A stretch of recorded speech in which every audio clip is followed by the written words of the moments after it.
దేవుని పరిశుద్ధ నామమునకు స్తోత్రం కలుగును గాక. యోహాను రాసిన సువార్త 5వ అధ్యాయం 8వ వచనం.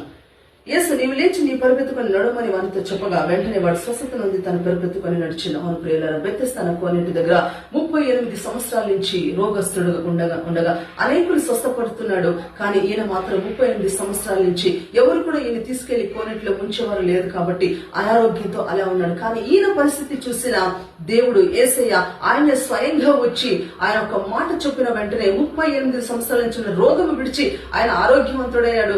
లేచి నడిచి వెళ్ళిపోయినట్టుగా మనం చూస్తున్నాం. అయితే ఈ రోజు మనకు స్వస్థత కావాలంటే, మన ఆత్మకు స్వస్థత, మన శరీరానికి స్వస్థత కావాలంటే యేసయ్య ఒక్క మాట చాలు. ఆ మాట కావాలంటే ప్రతిరోజు వాక్యం చదవాలి. ఈ వాక్యం మూలంగా యేసయ్య మనతో మాట్లాడతాడు. మన జీవితంలో సమాధానాన్ని ఇస్తాడు, సంతోషాన్ని ఇస్తాడు, బాధల నుంచి తొలగిస్తాడు, రోగాల నుంచి విడుదలిస్తాడు.